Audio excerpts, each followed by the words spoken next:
अपनों के दिए घाव बहुत गहरे होते हैं, आसानी से नहीं भरते। जब समस्याओं पर ध्यान लगाओगे तो लक्ष्य दिखना बंद हो जाएगा, और जब लक्ष्य पर ध्यान लगाओगे तो समस्याएं दिखनी बंद हो जाएंगी। जो बाहर की सुनता है वो बिखर जाता है, जो भीतर की सुनता है वो संवर जाता है। नफरतों के शहर में चालाकियों के डेरे हैं। यहाँ वो लोग रहते हैं जो तेरे मुंह पर तेरे हैं और मेरे मुंह पर मेरे हैं। हमें जो मिला है हमारे भाग्य से ज़्यादा मिला है। यदि आपके पाँव में जूते नहीं हैं तो अफसोस मत कीजिए। दुनिया में कई लोगों के पास तो पाँव ही नहीं हैं। हौसले हों अगर बुलंद तो मुट्ठी में हर मुकाम है। मुश्किलें और मुसीबतें तो जिंदगी में आम हैं। यूं ही नहीं होती हैं हाथों में लकीरों के आगे उंगलियां। रब ने भी किस्मत से पहले मेहनत लिखी है। ठुकरा दिया जिन्होंने मुझे मेरा वक्त देखकर। कसम खाता हूं ऐसा वक्त लाऊंगा कि मिलना पड़ेगा मुझसे वक्त लेकर। एक दिन एक व्यक्ति के पैर के अंगूठे में चोट लग गई और वह चिकित्सक के पास पहुंचा। जब डॉक्टर को दिखाया तो डॉक्टर ने जांच की और कहा, भैया अंगूठा काटना पड़ेगा क्योंकि जहर फैल गया है। मरीज ने कहा, डॉक्टर साहब अंगूठा यदि कट जाएगा तो अच्छा नहीं रहेगा, आप तो दवाई ही दे दो और कैसे भी इसे ठीक कर दो। डॉक्टर ने कहा, ठीक है, कोशिश करते हैं। फिर मरीज 8 दिन के बाद डॉक्टर के पास गया और कहा, अब तो पूरे पंजे में दर्द हो रहा है। डॉक्टर ने जांच की और कहा, भैया अब तो पूरे पंजे में जहर फैल गया है, पूरा पंजा काटना पड़ेगा। मरीज ने कहा, आप तो ऐसा करो डॉक्टर साहब, अंगूठा काट दो, पंजा रहने दो। मरीज 15 दिन बाद वापस डॉक्टर के पास गया तो दर्द घुटने तक पहुंच गया था। डॉक्टर ने जांच की और कहा, भैया अब तो आधा पैर काटना पड़ेगा। मरीज ने कहा कि आप पंजा काट दो। कुछ दिन बाद पता लगा कि जीवन से ही हाथ धोना पड़ गया। सारे शरीर में जहर फैल चुका था और सब नष्ट हो गया। एक छोटे से घाव पर ध्यान ना देने से वह बढ़कर जानलेवा बन सकता है। इसी प्रकार मन की कषाय यानी क्रोध, मान, माया और लोभ को कम समझकर उसकी उपेक्षा मत करो। कषाय जहाँ उत्पन्न हो उसे वहीं शांत करने का प्रयास करो, क्योंकि कषाय सदैव दुख का कारण ही होती है। आने वाले समय को आसान बनाना चाहते हैं तो इसके लिए आज ही कड़ी मेहनत करनी पड़ेगी। आज आलस करोगे तो कल समस्याओं का सामना करना ही पड़ेगा। स्वामी विवेकानंद से मिलने एक व्यक्ति आया। उसके चेहरे पर दुख और पीड़ा के भाव साफ झलक रहे थे।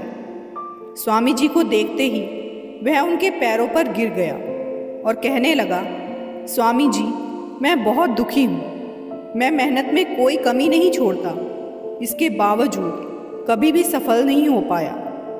स्वामी जी ने पल भर में उसकी परेशानियों को समझ लिया।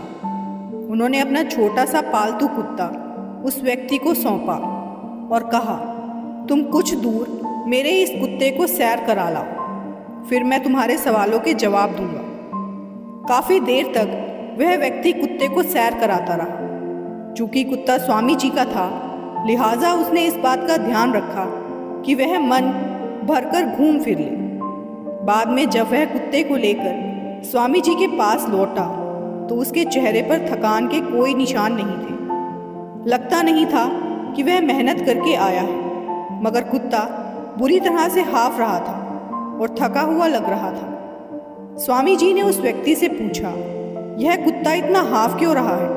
यह थका हुआ लग रहा है, जबकि तुम पहले की तरह ही ताज़ा और साफ सुथरे दिख रहे हो। उस व्यक्ति ने जवाब दिया, स्वामी जी मैं तो सीधा सीधा अपने रास्ते पर चल रहा था, पर यह कुत्ता तो दौड़ता ही रहा। यह गली के सभी कुत्तों के पीछे भागता और उनसे लड़कर फिर मेरे पास आ जाता। हम दोनों ने एक समान रास्ता तय किया, पर इसने मेरे से कहीं ज़्यादा दौड़ लगाई है, इसीलिए यह ज़्यादा थक गया है। स्वामी जी मुस्कुराए और कहा, यही तुम्हारे प्रश्नों का जवाब है। तुम मंजिल पर सीधे जाने के बजाय दूसरे लोगों के पीछे भागते रहते हो, उसमें तुम्हारी काफ़ी ऊर्जा लगती है। रास्ता उतना ही तय होता है, पर तुम बुरी तरह थक जाते हो। स्वामी जी की बातें सुन उस व्यक्ति की आंखें खुल गई। एक बार एक बड़े परोपकारी संत अपने घोड़े पर सवार होकर एक गांव की ओर बढ़ रहे थे। रास्ते में एक राहगीर मिला। उसने संत से कहा कि मुझे अमूक गांव जाना है, थोड़ा साथ दे दो तो आपकी बड़ी कृपा होगी। संत ने उसकी बात को स्वीकारा और अपने घोड़े पर बिठा लिया। दोनों साथ साथ गांव की ओर बढ़ रहे थे। उस दौरान दोनों में संवाद भी हुआ। राहगीर बोला, महाराज, आप तो साधु महाराज हैं, आपको इस घोड़े का क्या काम? आपके ना बाल बच्चे, ना धंधा, ना व्यापार, आप तो संत हैं, आप इस घोड़े का क्या करेंगे? हम गृहस्थ हैं, घोड़े का अधिक उपयोग तो हमारे लिए है, इसलिए कृपया ये घोड़ा मुझे दे दो तो आपकी बड़ी कृपा होगी। संत ने बोला, ठीक है, मैं तुम्हें घोड़ा दे दूंगा, लेकिन मेरी एक शर्त है कि आपका गांव 3 मील दूर है। जब तक गांव नहीं आता तुम्हें पूरे रास्ते केवल राम नाम जपना होगा, और अगर एक बार भी राम राम राम छूटा तो मैं घोड़ा नहीं दूंगा। यह सुनकर राहगीर खुशी से फूला ना समाया और सोचने लगा कि अच्छा पटा लिया, 10-15 मिनट की बात है और फिर घोड़ा मेरा। घोड़ा अपनी गति से चल रहा था और राहगीर का मन उससे तेज गति से चल रहा था। उसने सोचा, संत ने कहा है कि घोड़ा दूंगा, लेकिन लगाम की तो बात ही नहीं हुई। मुंह से राम राम बोल रहा है और मन में लगाम देंगे कि नहीं, राम राम लगाम देंगे कि नहीं। कुछ समय बाद आखिर उसने पूछ ही लिया कि महाराज, आप घोड़ा तो दोगे, लगाम दोगे कि नहीं? संत ने कहा, ज्ञानी, अब ना घोड़ा मिलेगा और ना लगाम, क्योंकि तुम शर्त हार गए हो। लोग बड़ी मुश्किल से भगवान का नाम जपते हैं, पर जिस समय जपने बैठते हैं उसी समय ध्यान लगाने की जगह दुनियादारी की सब बातें सोचते हैं। बाकी समय तो अपने मन को कहीं ना कहीं लगाए रखते हैं। हमारा पुरुषार्थ इसी में है कि माला गिनने को एक धार्मिक कर्म न माने, बल्कि उसे पाप काटने का एक अमोघ अस्त्र मानकर स्वीकार करें। भावपूर्वक जपें, फिर देखिए कैसा अचिंत्य प्रभाव होता है। जीवन की दिशा दशा सुधारने के साथ आत्मा के उद्धार का भी मार्ग खुलेगा। एक कुम्हार मिट्टी खोदने के लिए जंगल में गया। मिट्टी खोदते खोदते उसे एक चमकीला पत्थर मिला। उसने पत्थर को ताबीज बनाकर गधे के गले में बांध दिया। तभी सामने से एक जौहरी निकला और उसने देखा कि ये तो बेशकीमती हीरा है। उसने कुम्हार को बेवकूफ़ बनाकर पत्थर हथियाने की सोची। जौहरी ने कहा, यह पत्थर बेचोगे? कुम्हार बोला, 100 रुपये में दूंगा। जौहरी ने कहा, 50 रुपये में दे दो। कुम्हार ने मना कर दिया और जौहरी आगे चला गया। थोड़ी देर में दूसरा जौहरी निकला। उसने भी कुम्हार से पत्थर की कीमत पूछी। कुम्हार ने 1000 रुपये दाम लगाया और सौदा हो गया। थोड़ी देर में पहला जौहरी फिर वापस आया और कुम्हार से पूछा, वह चमकीला पत्थर बेच दिया क्या? कुम्हार ने कहा, हाँ, 1000 रुपये में बेच दिया। इतना सुनते ही जौहरी हक्का बक्का रह गया और बहुत तेज चिल्लाया कि तुम पागल हो गए हो, वह एक बेशकीमती हीरा था और तुमने उसे 1000 रुपये में बेच दिया। तब कुम्हार बोला, पागल मैं नहीं, तुम हो। मैं तो उस पत्थर का मूल्य भी नहीं जानता था। मेरे लिए तो वो केवल एक चमकीला पत्थर था, तो उसे मैंने 1000 रुपये में बेच दिया।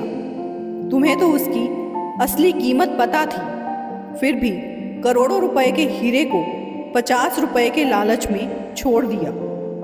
इसी प्रकार यह मनुष्य जन्म हीरे की भांति है और इसकी अगर हम कीमत समझकर भी अनजान बने रहे तो इस संसार में भटकना पड़ेगा और मनुष्य जन्म उस बेशकीमती हीरे की भांति हाथ से निकल जाएगा। एक बार जीवा और दांत में कुछ बहस छिड़ गई। जीभ से दांत ने कहा, कैसी बेशर्म है, सारा परिश्रम मैं करता हूँ और रस तू चूसती है। क्या मतलब? जीभ ने अपने पैनेपन को और पैना करते हुए कहा, सुनो, मेरे सामने ज़्यादा मुंह मत चलाओ, नहीं तो थोड़ी देर में सब समझ में आ जाएगा कि तुम्हारा क्या होगा। दांत को गुस्सा आ गया। उसने जीभ को अपने दोनों जबड़ों के बीच में दबा दिया।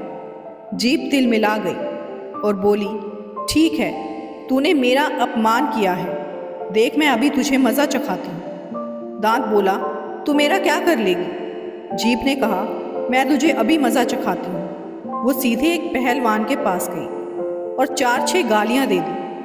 पहलवान को गुस्सा आ गया। उसने एक घूसा मुंह पर दे मारा तो बत्ती सी बाहर आ गई। संसार में हर वस्तु का अपना महत्व है और जो काम उससे हो सकता है वो कोई और नहीं कर सकता। इसीलिए हमें कभी भी किसी को कमज़ोर समझकर उसकी निंदा नहीं करनी चाहिए। दोस्तों, आगे भी इसी तरह की वीडियोस देखने के लिए हमारे चैनल हार्वी मोटिवेशन को सब्सक्राइब ज़रूर करें और साथ ही वीडियो को लाइक और शेयर करना ना भूलें। वीडियो में अंत तक बने रहने के लिए आपका बहुत बहुत धन्यवाद।